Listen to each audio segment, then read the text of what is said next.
My name is Thomas, and you're watching Swords to Podcast. Thanks for watching.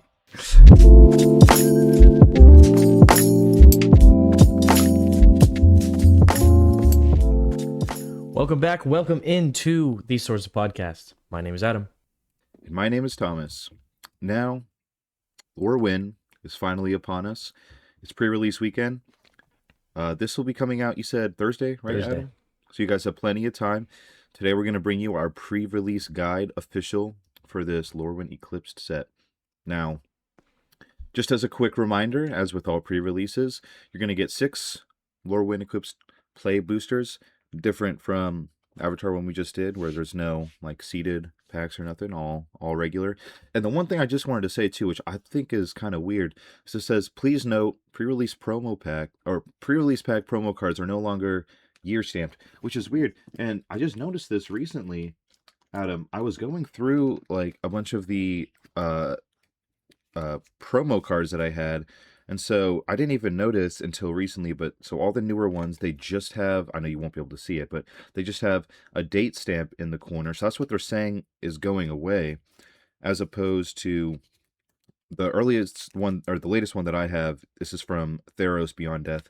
They used to have like a full date of the pre-release. So this was 18 to 19 January 2020 is the last one I have.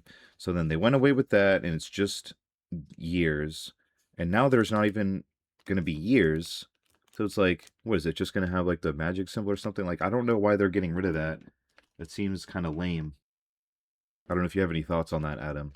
I don't wanted to highlight that. I thought it was weird. Yeah, I don't really care. The pre-release stamps are just kind of a pain for me more than anything, because like I'll be trading cards with someone and then I'll put the value up and they'll be like, actually that card's worth $2 more because it has a pre-release stamp on it. Or they'll be like, but the problem is it's not always linear. So like, or standard across the board. So like someone would be like, that card's actually worth $2 less because it has a pre-release promo stamp on it.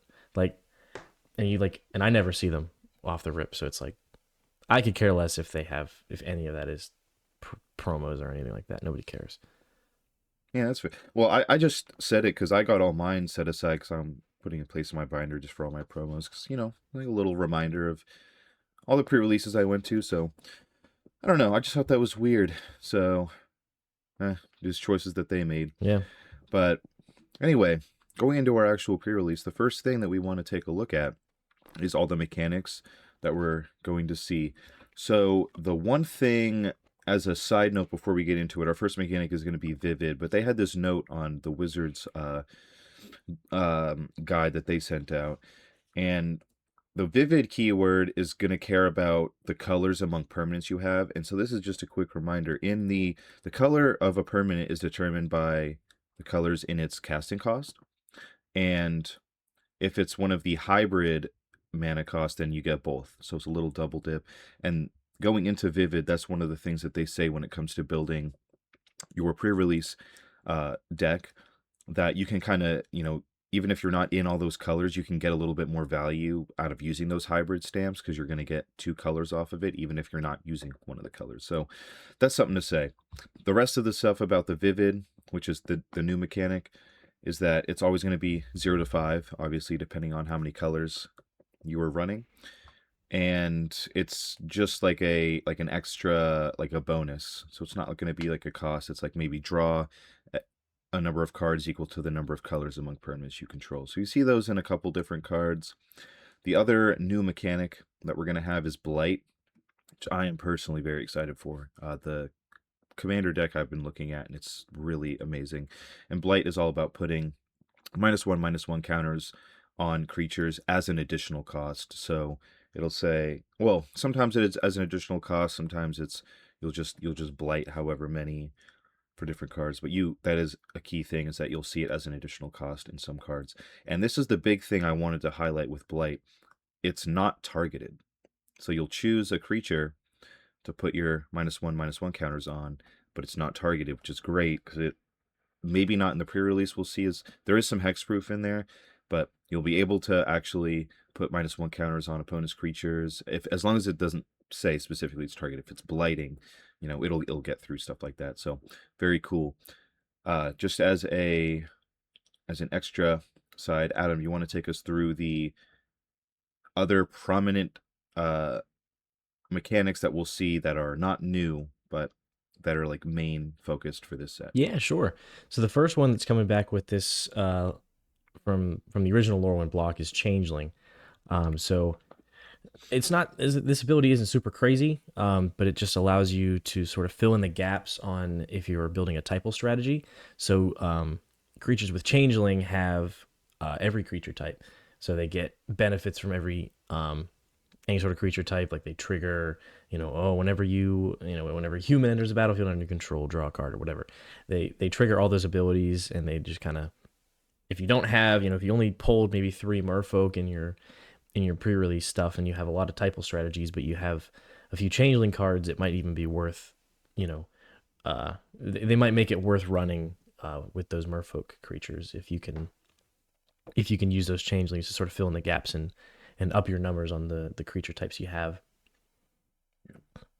And sort of along the same lines, Kindred is another mechanic returning.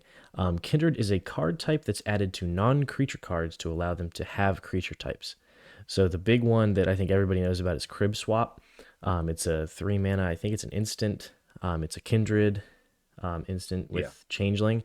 So it's an instant and it's a removal spell, but it's every creature type.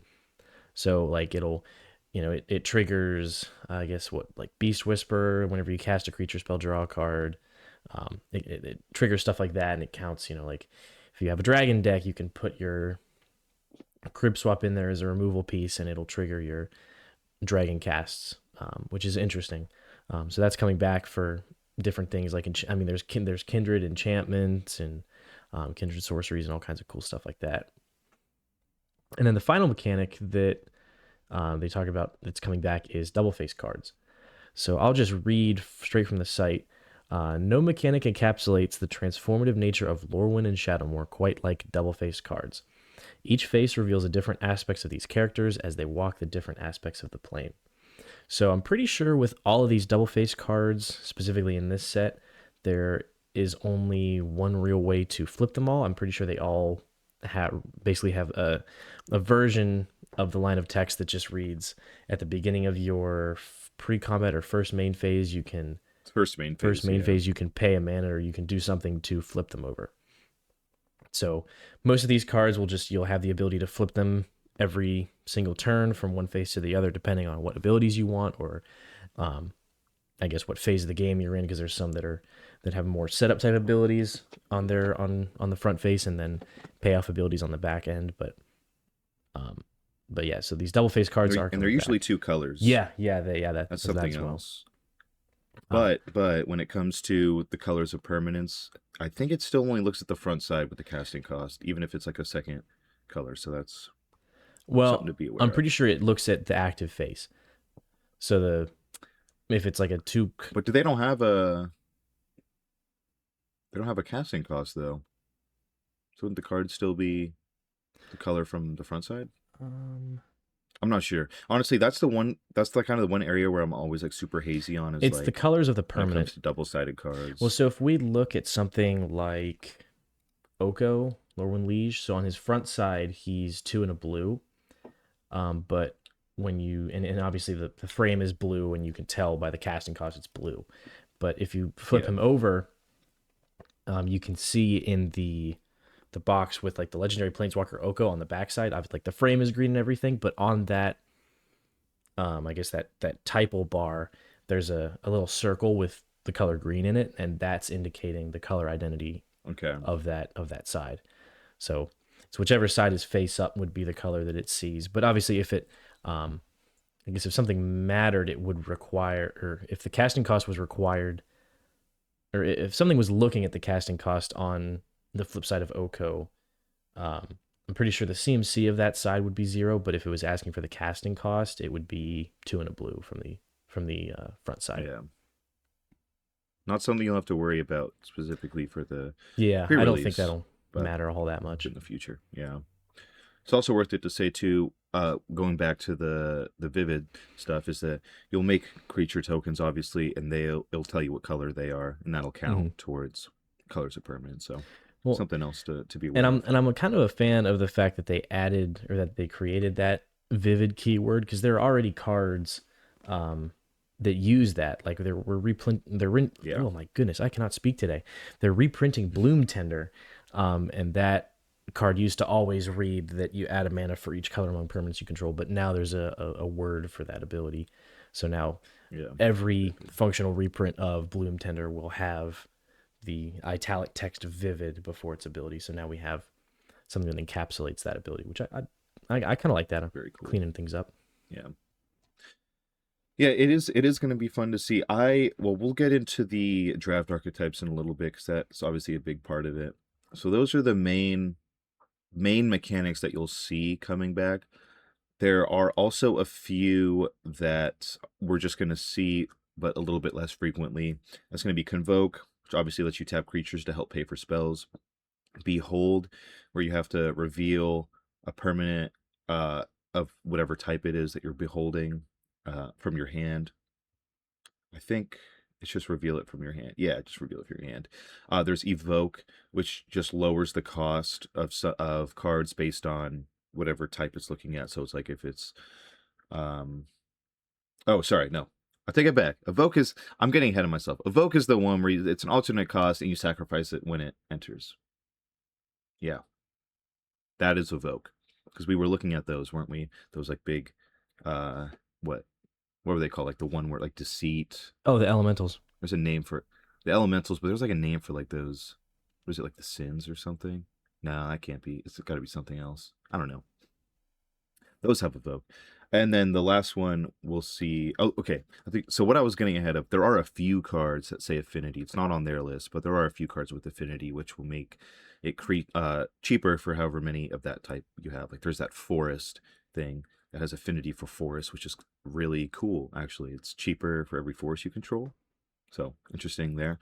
And then the last one is persist. So if it dies, if it didn't have -1/-1 counters on it, you return it to the battlefield with a -1/-1 counter, which is interesting because with the blight mechanic, if you're running around there, persist isn't going to be very good because you're going to be putting -1 counters on it. So that might be something to stay away from there.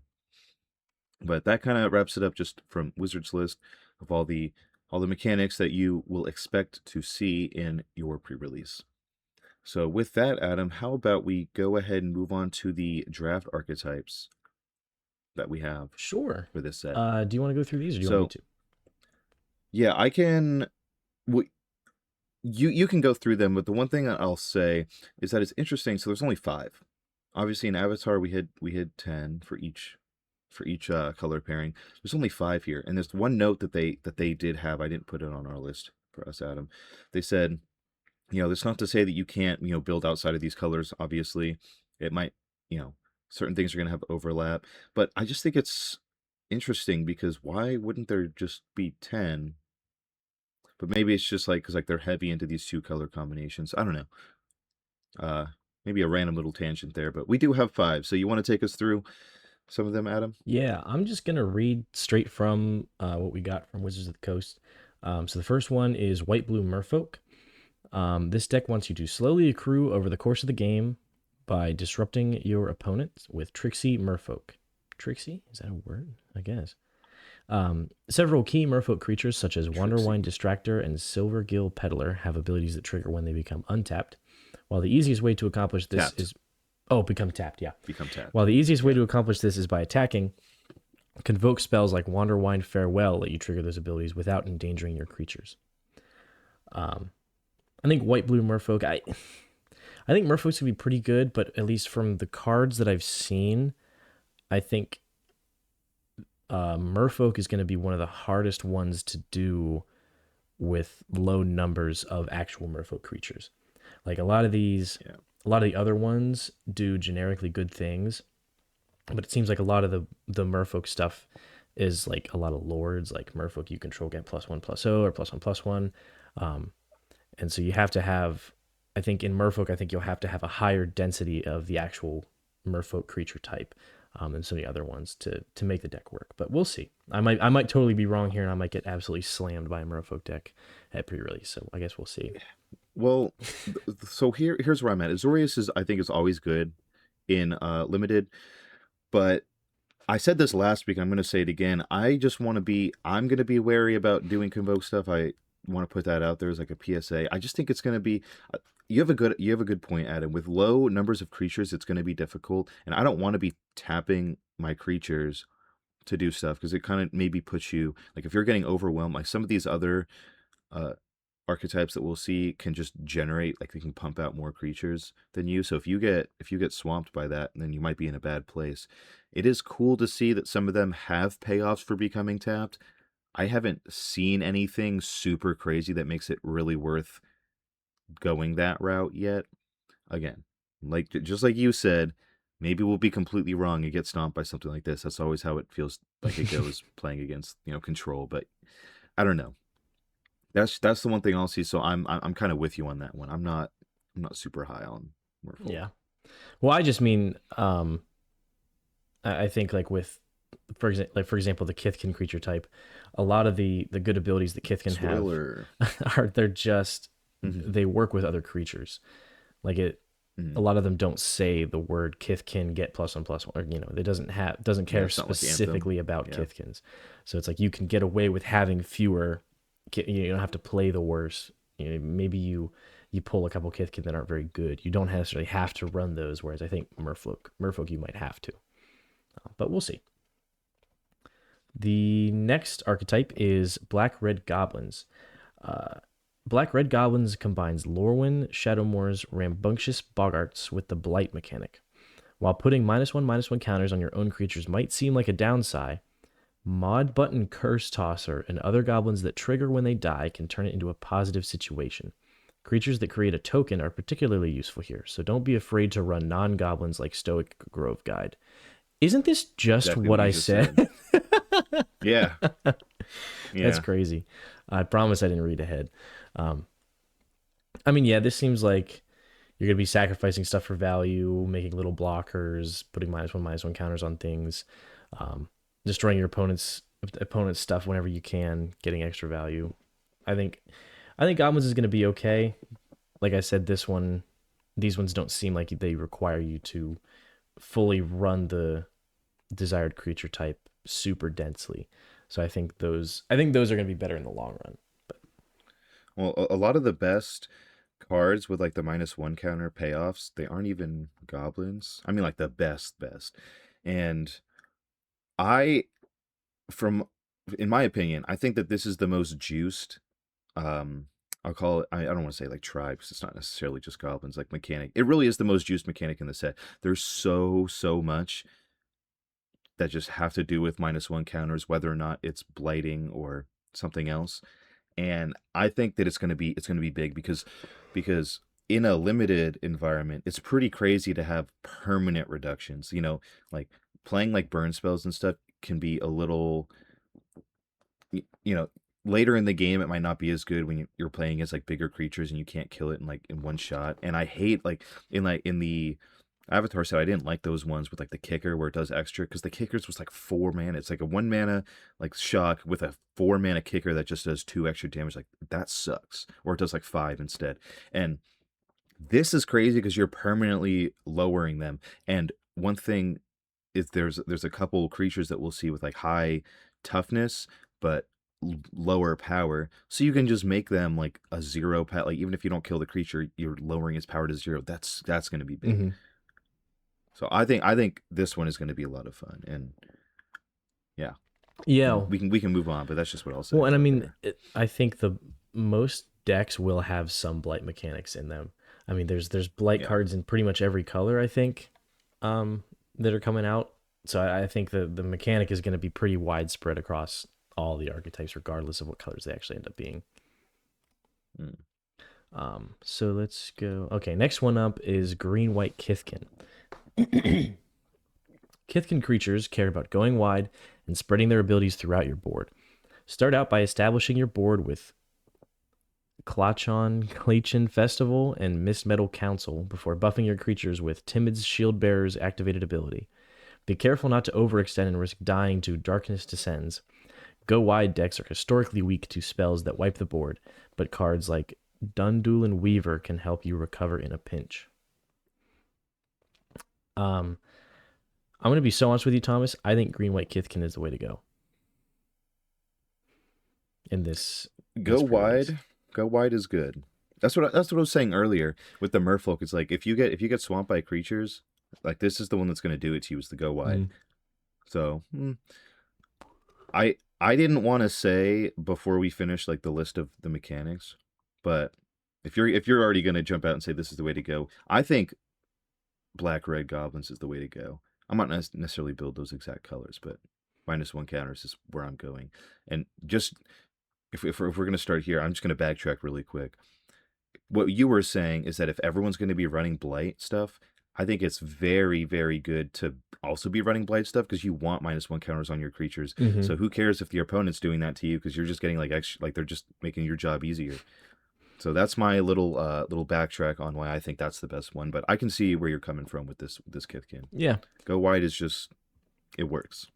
Well, There's also, not a crazy amount of board wipes. a little sneak I don't peek. think. Three of the cards that I picked today are in those colors, just because I Oh, think yeah. they're very strong.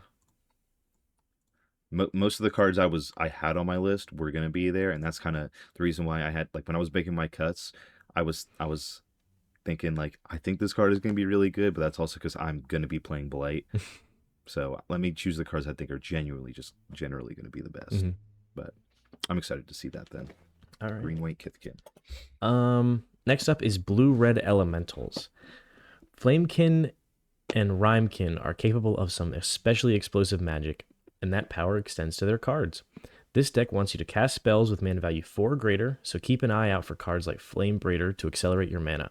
Keep in mind that a blue-red deck's mana curve may lean more toward 4, 5, and 6 mana spells. Now, Thomas, I know you've had this experience with pre-release. You go against a guy who got just the most insane pulls.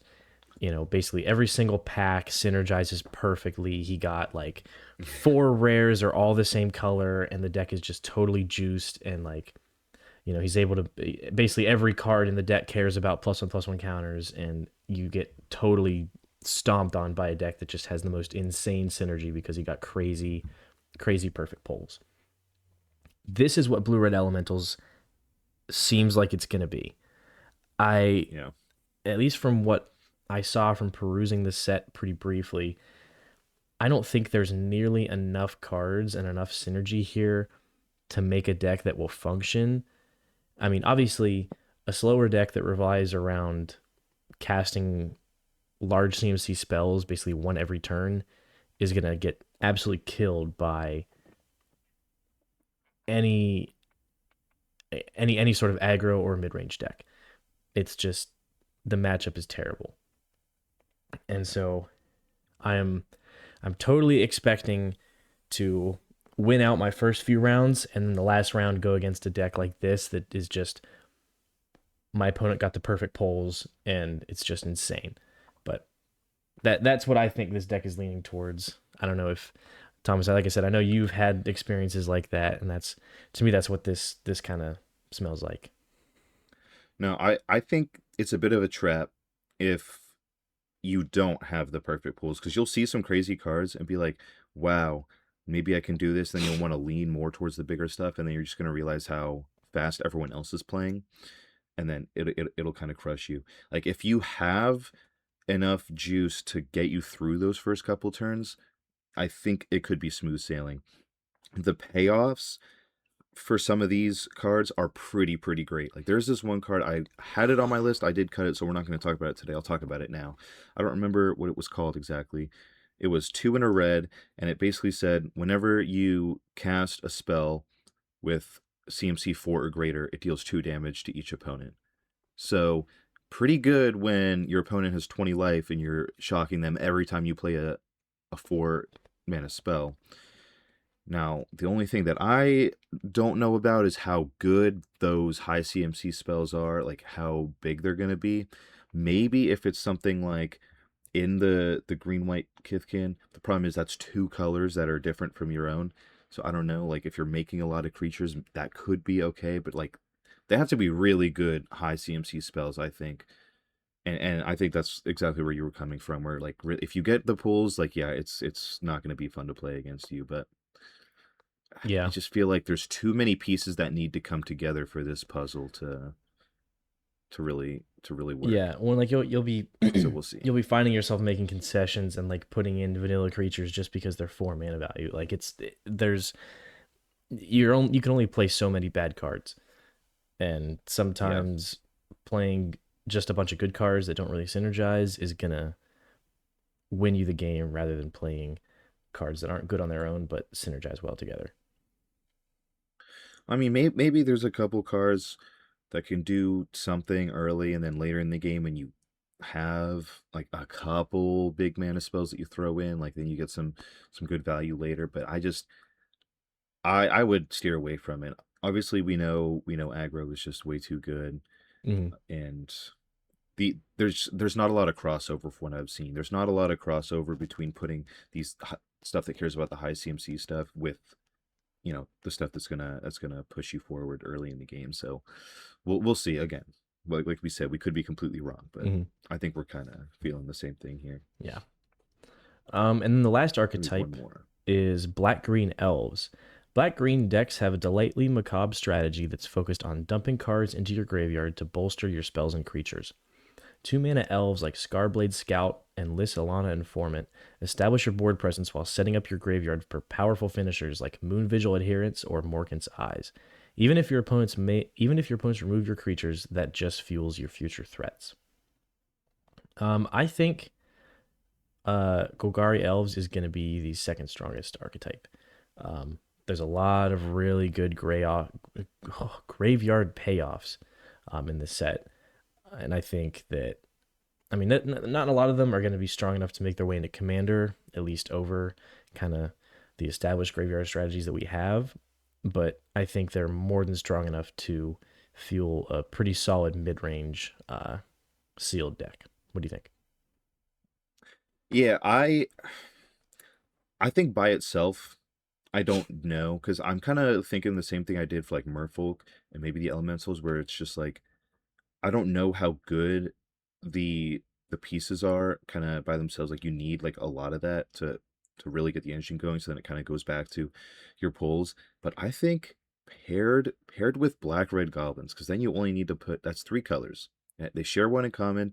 That's where I think we're gonna see the best decks kind of flourish, where you want to put 1/1 counters on your creatures. They can die, bring them back, whatever it is. So I'm still kind of leaning towards the 1/1 counter stuff being better, just because of like the the payoffs that I've seen. I think are a little bit better and easier to build around. But the I don't hate that take. I do think the graveyard stuff can be really good Mm-hmm. because there's a lot of stuff to bring it back. So if you're playing the low CMC stuff, those are easier to get back. I don't know.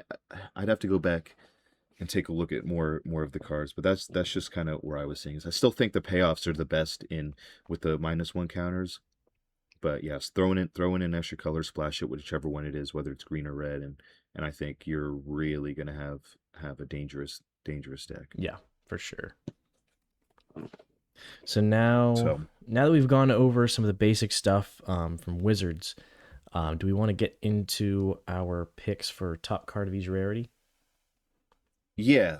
So just like we did for the Avatar set, me and Adam, we each picked one card in each rarity slot plus a bonus wild card that could be anything. So we each have five, and we'll go ahead and get into that. The one thing I'll say, and we were talking about this beforehand, this set in limited is so juiced at the lower rarities. Mm-hmm. Like we were looking through like commons and uncommons, and like there's some really good stuff. It was hard to make a choice, and in rare too, obviously there's a ton of good cards. One thing I'll say, I know this is like a bit of a spoiler looking forward, but the mythic slot, I don't even know. Like normally like you'll see like mythics in a set and be like, oh, if I pull that, it's over. There wasn't a whole lot of mythics that really jumped out at me like this is like a game changer. Hmm. Again, there are some great mythics. Don't get me wrong, but like in limited, like the lower end of the rarity spectrum, there's some crazy good cards, and I'm scared because like I think it's gonna be really easy to build something powerful. 'Cause there's just so much. Yeah. So with that, without any further ado, let's go ahead and get into it. Adam, what do you have for us at common? So at common, I have the obligatory 1 mana creature that I really hope I pull. And this kind of goes along with my Kithkin idea that I think Kithkin is going to be the strongest color pairing. And this is Gold Meadow Nomad. It's 1 white for a 1/2 Kithkin Scout, so you're getting a good rate on power and toughness off the rip with a relevant creature type. And the only ability it has is an activated ability for 1 white mana and exile this card from your graveyard. Create a 1/1 green and white Kithkin creature token. Activate only as a sorcery. I mean, it's a 1/2 that comes down on turn one, immediately can start presenting damage. And the benefit of this is normally these creatures they have abilities that like you want to stack things on top of them later, like prowess or something like that. But oftentimes those abilities don't really mean anything great later on in the game, and you'd much rather do stronger things. And so then it feels bad when you have to throw them away into meaningless combat or you have to block with them. But Gold Meadow Nomad doesn't do that. I mean, it's a 1 mana 1/2 that turns into a 1 mana 1/1 later on.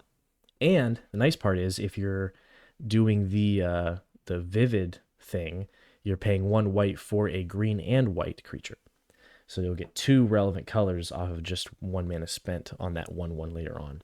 So I think it's a pretty valid card. Like I said, 1 mana 1/2 comes down. It can immediately block your opponent's 1 power thing if that's what you need. And then later on, it can be a chump blocker that later on you can create another chump blocker if you have 1 extra mana laying around. Yeah, I think being 1/2 at the 1 mana slot is very good because there's cards. Don't remember what rarity it is, but there's I think at least two that are like those big crazy spells that are creatures that's like what a 7/7 enters with 6 -1 counter, so it comes down as a 1/1. Yeah, okay.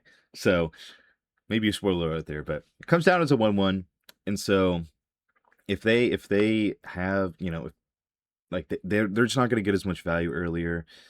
Trying to get stuff down with that because I know a lot of people are going to be looking at that card. There's some other good stuff at 1/1, so 2 toughness is nothing to scoff at.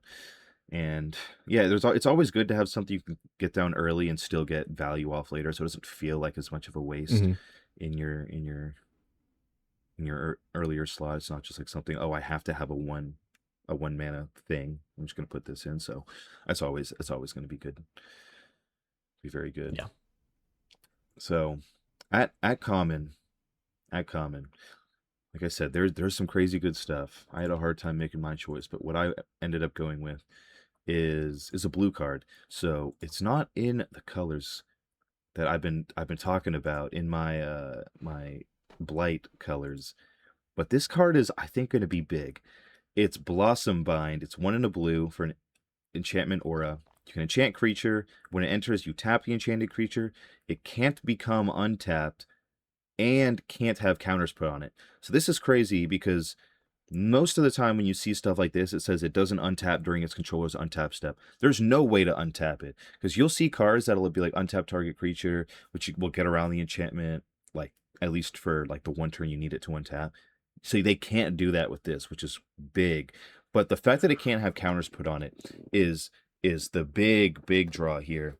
And I'm basically putting this in as like a warning almost to myself because I'm like I do not want to see this card because like I was saying before, the payoffs for these -1 counters, there's creatures that want them to be put on it, so you get like value, like put it on and remove it, blah blah. You can't do that anymore. So this is going to be massive to take those big threats out of the game in two ways because it taps them so they can't attack with it, do that kind of thing, can't use tapped abilities, and even if it's a creature that doesn't care about being tapped, you're not going to get the value on the other side of things with the -1 counter. So that's going to be pretty big.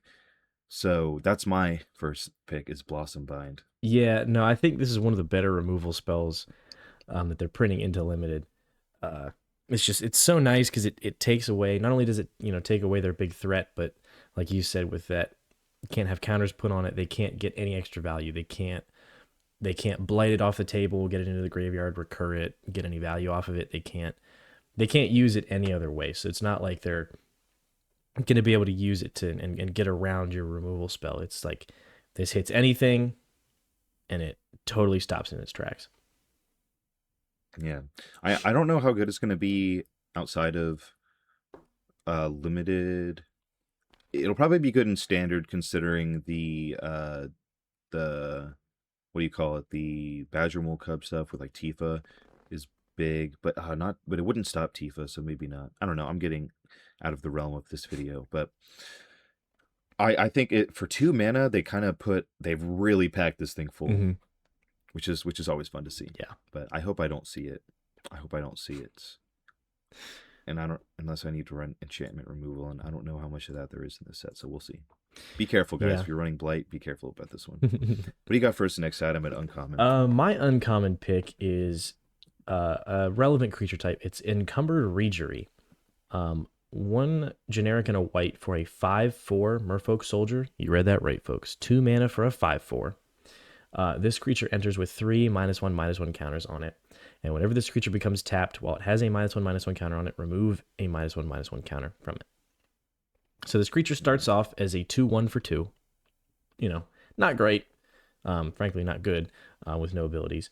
But as soon as you turn this sideways on turn 3 or whenever the Summoning Sickness wears off, it's a 3/2 for 2. Pretty good rate. Your opponents don't have anything to block with it or whatever. And it survives till the next combat. It's a 4/3. Then if that survives again for the next combat, which it probably will if it survived the first one, now you've got a 5/4 for 2 that has just swung 3 times. This card is going to put in serious work. I'm going to be so frank with you. If I pull this card and I'm looking at an opening hand with 2 lands and this card in it, I don't care what else is in the hand. I really don't. I think this card is going to single-handedly win games for me. And that's all I'm going to say. Well, you said that when it becomes tapped is when it loses a counter, Yeah. right? So that's crazy because being a 2/1 attacking, if it attacked as a 2/1, that would be a little scary. Mm-hmm. With only the 1 toughness. But yeah, attacking with it as a 3/2 feels a lot better. Plus, Adam, exactly what they said. Don't discount the fact that it can be used to convoke. Mm-hmm. It can be used to convoke, which also removes counters. Pretty big. Well, and also later on, I didn't actually think about this, but there's a few creatures like Thomas alluded to that have abilities very similar to this, where it's a big creature for a low mana cost that removes its own counters slowly over time. If this thing is a 5/4 and then you want to blight later on, you blight in your first main phase, you put a -1/-1 counter on it, then you attack with it, and it triggers the ability, and you're essentially negating the blighting that you just did because you'll still be swinging in with a 5/4. So you can use this later on and get sort of tricky with getting extra value off of your blight or off of those blight costs that you're paying. Yeah, and let's actually stick with that idea because the next card that I have at uncommon, oh how perfect this would be pairing alongside. This is Warren Torchmaster. It's 1 and a red for a 2/2 Goblin Warrior. At the beginning of combat on your turn, you may blight 1. When you do, target creature gains haste until end of turn. So exactly what Adam was saying, you can, after your guy's bigger, you can just use him to repeat, and this is on combat, so you can use him to blight, give another creature that you just played haste, then since he's attacking, you remove that counter. There you go. It's like every turn, you're just giving a creature haste basically for free. And if you have another card that's benefiting off of counters being put on or removed from creatures, there you go. That's even extra value. I think this card is going to be very good, especially because like I'm going to say a million times, I want to play around this mechanic. But giving a creature haste, like every turn, like every creature you play down, you can give it haste. I think is going to be really good. And then it's always good to have like a free way at least once a turn to put counters on creatures. Like I said, there's plenty of other cards that want stuff to be put on themselves or look at when it happens to other creatures. So I'm excited for this. For 2 mana, I feel like it's very, very good to at least give every creature you play haste, as long as there's somewhere to put that counter. So I really do like this card. Yeah, And yeah, yeah. No, I think it's gonna be a good card. I don't love the blight aspect of it. Obviously, I'd much rather like pay a life or something. But I think I don't know. I'm not super hot on it as far as like it compared to some of the other uncommons that I've seen, but I definitely see how this could enable some pretty crazy plays and being able to consistently give a like maybe, you know, maybe even the first 2 or 3 turns that it's on the table, you won't even use the ability at all. Like maybe you just it won't really yeah, make a whole lot of sense, but then suddenly turn 7, you slam a 6-drop creature and then blight away one of your useless 1/1s and then make this thing swing and just totally flip the game with just this 2 mana creature that you played on turn 2. I think that could be yeah, the potential upside is huge there. yeah. And that's the thing. I feel like we're kind of getting into like a theme in all of these archetypes, is that it really is going to depend on what cards you have. But man, dude, there are some crazy good payoffs in all of the 2 color combinations. But obviously I paid a little bit more attention to these ones. And there's so much because it's on every side. When it comes to blight, it's on every side. There's stuff that looks at when counters are put on creatures, when counters are taken off creatures. There's things that want counters put on, want counters taken off. So there's, I feel like, a lot more like leeway when it comes to like the cards that you're going to see, as opposed to some of these other archetypes that maybe are going to be a little bit more specific. So that's one thing that I'm excited for. So that's why I think the blight's going to be cool. I'll let you guys know how it goes, because obviously me and Adam are on 2 different wavelengths here, but and it's kind of driving the cards that we chose. But we'll see. We'll see who ends up being right about this one. Yeah. On that note, Adam, what do you got for us at your rare slot? So this is very similar to the last card that I just chose, and this is probably the one you were thinking of. Bristlebane Battler. It's 1 generic and a green for a 6/6 Kithkin Soldier, so again, relevant creature type on a low-costed body, with Trample and Ward 2. Absurd keywords there. This creature enters with 5 -1/-1 counters on it, but instead of attacking to remove them, whenever another creature you control enters while this creature has a -1/-1 counter on it, remove a -1/-1 counter from this creature. So, I mean, most early turns you're going to be playing creatures. So typically, turn 3, this is going to be swinging as a 2/2 with Trample and Ward 2. But what's nice about this is you can sit back and let this Bristlebane Battler build up without sending him into combat. As far as like with the Encumbered Reejerey, this one you can just kind of hang out and build up while keeping him safe. And then, I mean, a 6/6 Trample Ward 2 for 2 is crazy. I can totally understand with the Encumbered Reejerey, it's probably going to get blown up before it becomes a 5/4. Opponents are going to see that, and any kind of direct damage spell they have, they're going to fire at that thing pretty quickly so that they can kill it while it's small. But Bristlebane Battler, it has Ward 2. So if your opponent does any sort of removal spell, base rate, they're going to be spending more mana to kill this thing than you spent to cast it. And that's always good because you're getting a 1-for-1, but you're going to end up on mana, which is a big, big deal. And I mean, what if they don't kill it? Like, and obviously they're not going to want to spend their early turns paying 2 for this ward. So this totally gets around the whole kill it while it's small, because they might just not. I mean, they're not going to be able to kill. They're not going to be able to stop this thing until realistically turn 4. By then, this could be a 4/4 or 5/5. Like, this card could be absurdly problematic for your opponents. No, I think Ward is a great ability. It's a little misleading at first because it's not hexproof, but so Mm-hmm. you look at Ward and you're like, okay, so I can target it when I need to, but then it's like, when can you actually afford it, really? And 2 mana, like you said, is big, so you could almost kind of treat it as like hexproof until turn 4, unless you want. And no matter what happens, you're going to kind of be setting yourself back. But if you're not kind of preparing, like a couple turns ahead, like you said, Adam, this thing can get a little bit out of control, and by at that point, like, did what you have at the time to take care of it, is it still gonna work, right? If it Hmm. gets bigger.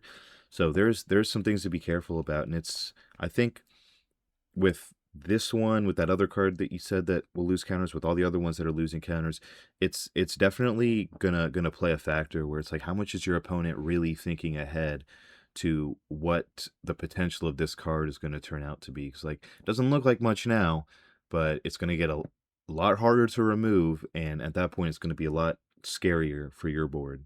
So, Hmm. I think it's going to be a problem for sure. So, moving on from that, the card that I have at the rare slot. This is a weird one. This is very weird compared to everything else we've seen in the set. It's in Gruul colors, which isn't its own archetype, but it's exactly what we were talking about before. If you're combining the goblins and the elves, so the black, red, and green, and this is Raiding Schemes. It's 3 in Gruul, so a 5 mana enchantment. Each non creature spell you cast has Conspire. As you cast a non creature spell, you may tap 2 untapped creatures you control that share a color with it. When you do, copy it, and you may choose new targets for the copy. Copy of a permanent spell becomes a token. So it's non creature, so the permanent copies are going to be if you're doing artifacts or if you're doing enchantments. Artifacts are going to be a little bit more difficult because generally they're almost all like colorless. So you'd have to have like a colorless creature to two colorless creatures to be able to get the copy off. But I think being able to copy any non-creature spell that you want, 5 mana is big, so it's like a late game thing if you're lasting to there, but it seems like in these colors that's kind of the game plan, is to outlast your opponents. Like a what kills me that makes me, what doesn't kill me makes me stronger type of strategy, it's feeling like. But it's really cool that it's just any non-creature that you're casting, and it's only two. I mean, two is, it's more than one, but it's really not that crazy. Just tapping 2 creatures that share a color. I think that this could be really really good because there's some pretty juiced instants and sorceries, even some other stuff. Like, I know that you'd have to add blue, but like being able to copy a blossom bind, it's pretty wild. There's some really cool stuff you can do with this, and I just like it because it's in the colors that I want to be playing. So, what do you think, Adam? It's kind of a cool mechanic, Conspire. I don't know if we've seen that before. It might be something. It must be Hmm. something we've seen before, but I don't know if there's any other cards in the set that have this. I'm not sure. I haven't. If there are, I haven't seen them. Just a rules clarification. Because you have to tap creatures that share a color with it. If you try to conspire an artifact, because it has no colors, it actually shares no colors with even colorless creatures. So you won't be able Yeah. to conspire artifacts or anything. Because even if you had colorless creatures, it wouldn't work. Oh, okay. Um, Okay. but uh, So no yeah, artifacts then. yeah, Conspire is really cool though. I'm pretty sure this is on. Now that you mentioned, what was this one called? Raid Tactics, Rating schemes. Raiding Schemes. Because I know that there's. Let me see. I think it was. Here we go. Wart the Raid Mother. Let's see. Where is this? Is this original? It's from. It's originally from Shadowmoor. Okay, Yeah. there it is. That tracks. Yeah. So that must be where that mechanic originally came from. But this was red or green instants and sorcery spells. Can give Conspire too. It does a little bit But more, yet, which is cool. yeah. I worry that um, so if you're in Gruul, that's effectively unless you somehow are only playing Gruul, um, it's gonna be I think it's gonna be you're gonna be playing 3 colors, and so I would worry that in order to have 2 creatures, in order to make this work, you would need 2 creatures that share the color with the spell, and that like might be hard to achieve if you're not super heavy into one specific color. Well, I feel And then like, so also like you're if you are going with the elves and goblins, you are most likely going to be heaviest in black. So that yeah, it's kind of true. that kind of does take a little bit away. And you're right. Hmm. You're right about that. And it's like I would just be worried that you wouldn't be able to get that off, and then you're also just paying 5 mana for an enchantment in a very creature heavy format. You know, Yeah. but I think, I mean, if in the right deck, this would absolutely go off. And I mean, I wouldn't be upset if I lose to something that cool. Well, yeah, because like most of the time when you're like copying stuff, like there you gotta like put some resources into it. Tapping two creatures to copy something like kind of feels free. Feels a Mm-hmm. little free. So it'll be fun to see. I don't know. Like if I pull one, we'll see if it finds a place. I feel like this would honestly be the best if you're splashing red into your Kithkin. Because if you're making a ton of creatures that are all like green or something, that's probably where it's gonna be the best. But yeah, we'll just have to wait and see. I'm sure that if somebody pulls this, they're gonna find a place for it in their deck because they'll look at it and be like, oh, copy spells. Yes, put it in the deck. And honestly, I'd be the same way. Like I copying stuff is always good, and this is not a crazy cost for it. So we'll see what happens. We'll see what happens with Yeah. rating schemes. What do you got for us, Adam, at your mythic slot? I've got a card that I originally was not super hot on, but now that I've read it in the context of limited, I think it's going to be great. Um, this is everyone's favorite muscle daddy, Oko Lorwyn Liege. 2 and a blue for a legendary Oko planeswalker with 3 loyalty. And at the beginning of your first main phase, you may pay a green if you do transform Oko. His two planeswalker abilities are +2 loyalty to up to one target creature gains all creature types. I believe on the base copy it says that this does not end. But obviously, it also just reading that, it doesn't end. And then +1 is target creature gets -2/-0 until your next turn. So you can give a creature all creature types, or you can, I guess, nerf one of your opponent's creatures for a little while. And then on the other side, it is Oko Shadowmoor Scion.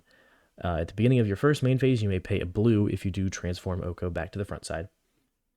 His abilities are -1 loyalty, mill 3 cards. You may put a permanent card from among them into your hand. -3 is create 2 3/3 green elk creature tokens. And -6 is choose a creature type. You get an emblem with creatures you control of the chosen type, get +3/+3, and have vigilance and hexproof. So, a lot like the original Oko Thief of Crowns, I think you're going to be using that ultimate a lot less than you might think. But also, it's really only 2 front side abilities away from happening. So, if you've got, you know, if you're doing any sort of kindred thing, Oko is an absolute slam dunk because you get a freaking +3/+3 emblem, vigilance hexproof. I mean, you pretty much win the game if you have that. But on the front side, none of those abilities really, I think, do anything crazy. The nerfing is kind of nice, but I think the vast majority of the time you're just going to be incidentally using that +2 to uptick Oko's loyalty so that you can use more of the backside abilities. But let's just consider baseline here. 3 mana. If you've got a couple blockers out, this would be awesome. Even better.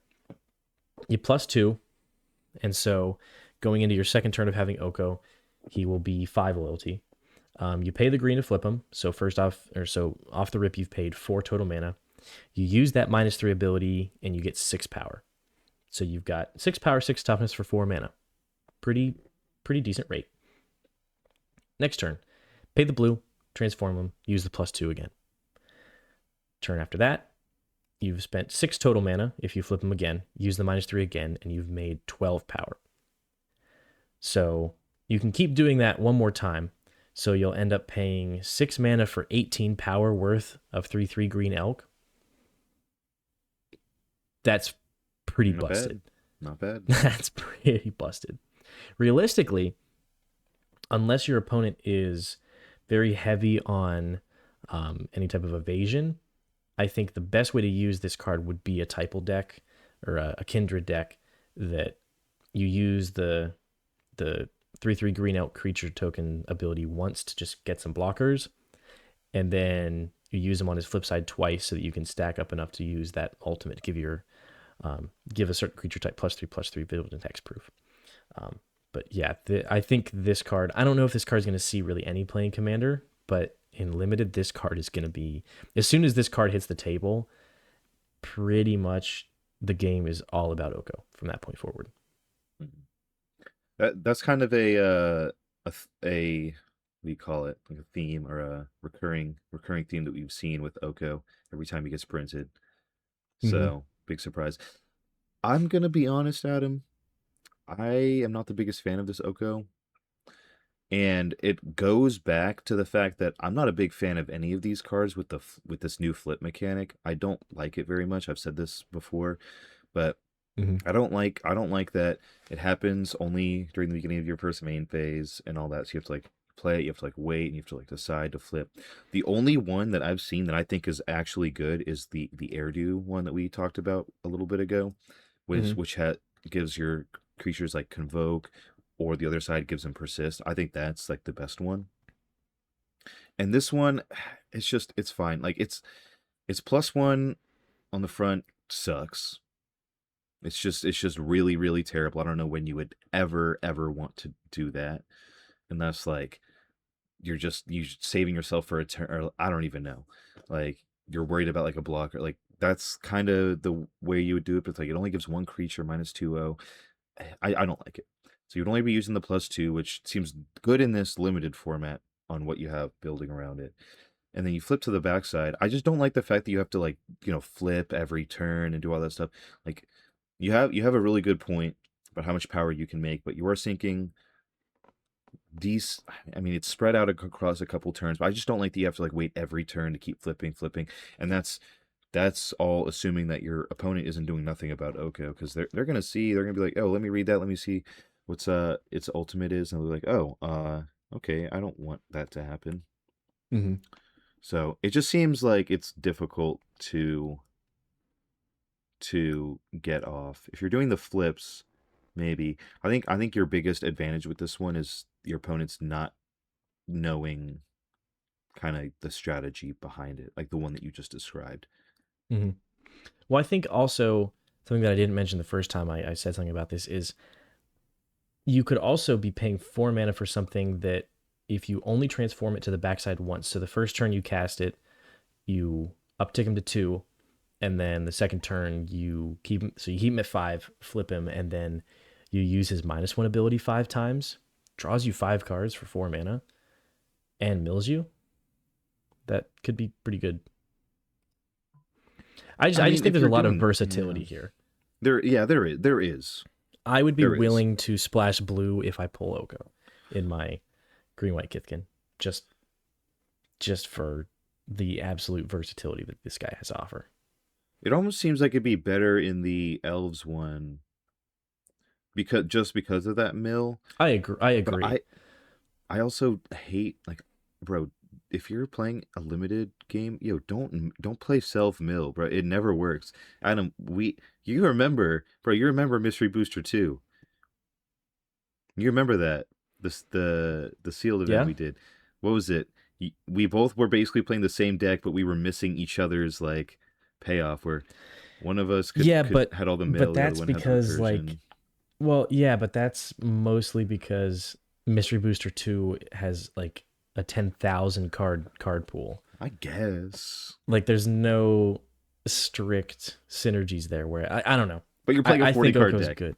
Okay, I yeah, think Oku's Oko's Oku's good. decent. Like, okay, but that's why I'm saying it's better in the elf one because you want stuff in your graveyard to recur it.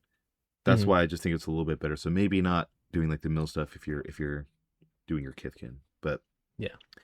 I I think you're right. I think he will see play, whoever pulls him. But with that, let's just go to the card that I have at Mythic. The one thing I'll say too, I don't know if I said this already. I don't like the mythics in this set are just, I don't think they're that good. And it's crazy to me because whatever you would call that cycle of cards, Adam, like the deceit, emptiness, all that stuff, those are all at the mythic slot and they suck. Like Yeah. to be frank, they're terrible and they're all at mythic. I'm like, what the heck is going on here? The mythic cards, guys, don't don't be mad if you don't pull mythic. Sometimes that'll happen. You just won't pull mythics in a pre-release, but you're not missing out. Most of this stuff Hmm. is not that great. And with that, the card that I have at Mythic, so I kind of lied to you, Adam. The card that I had was Morning Tide's Light. which is the pseudo ward wipe thing. But I don't want to play white, so I picked a card that actually works in the colors that I want to play, and I think is actually better. Is Moonshadow, the one that everyone's talking about. We've kind of alluded to it all day.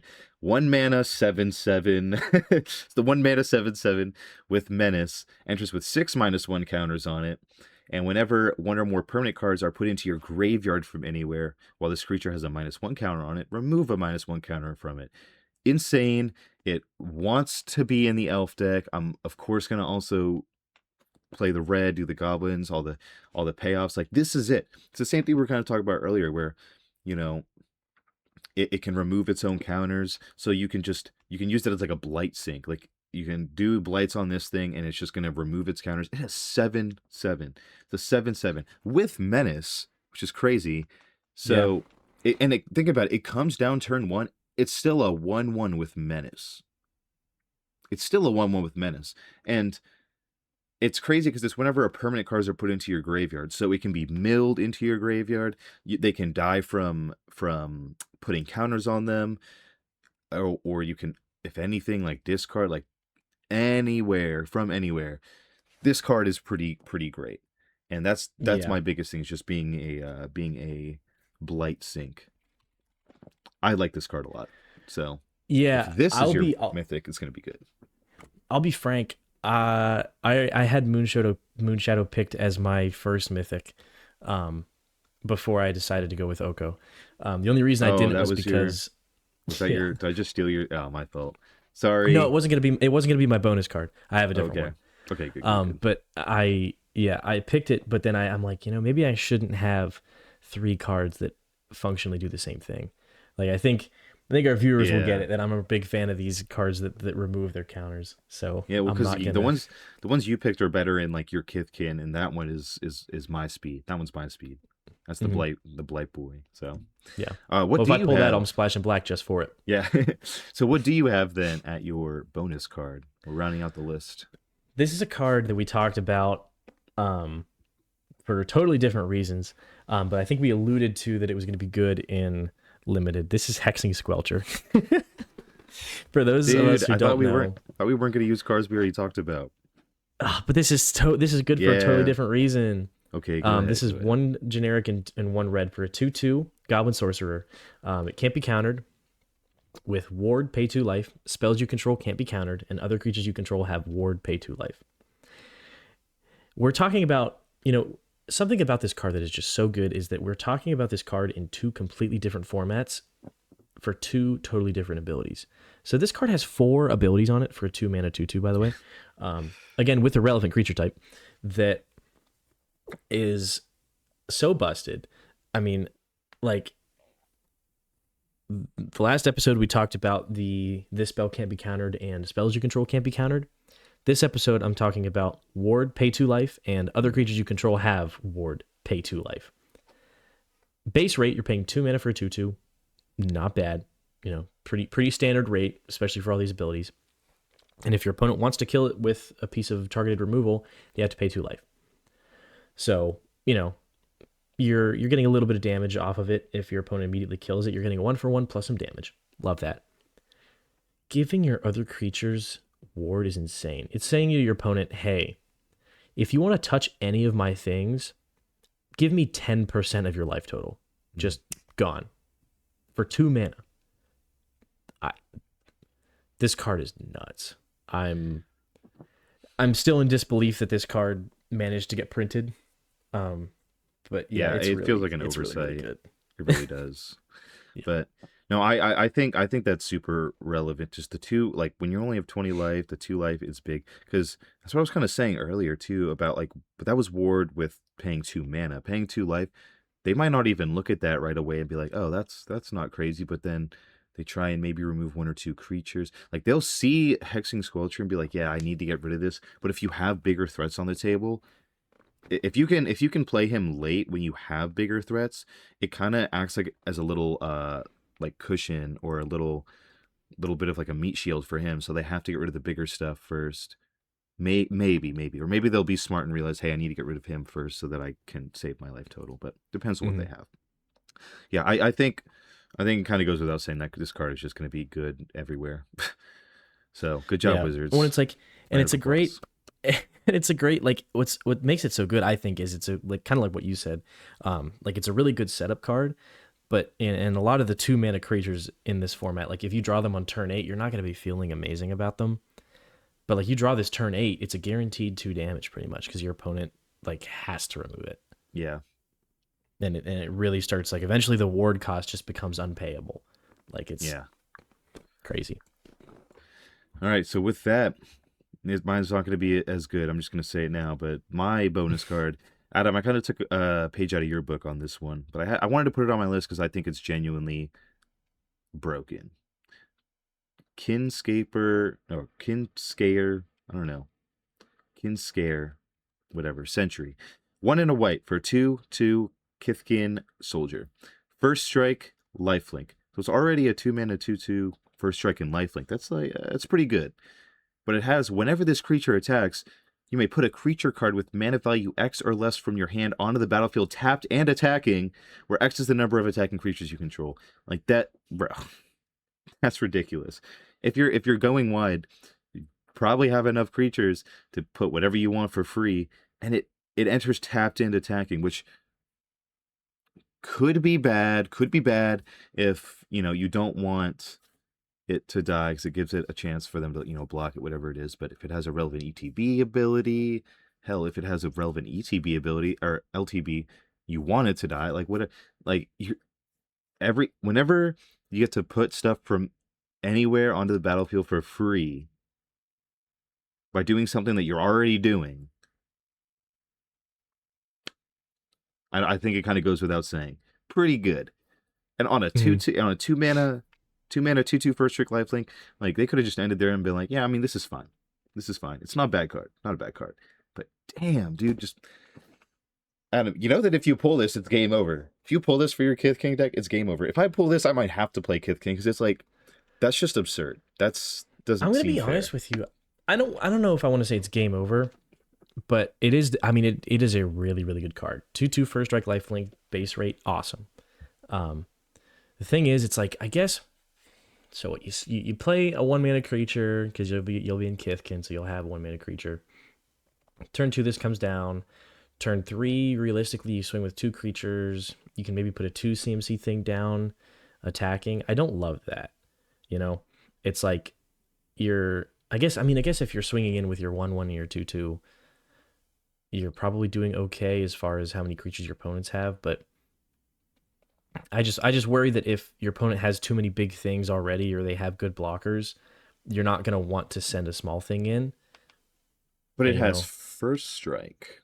yeah, no, it's more about what you're gonna be putting down because it's coming in tapped and attacking. So you Yeah, have to that's attack with your small creature. that's the only part that I was kind of like I don't know about. But there, depends on what else you got. Maybe you are fine if it dies. Maybe it's something else. Maybe it's that other card that you were talking about with that when it becomes tapped removes 1/1 -1 Yeah, counters from it. that would be yeah.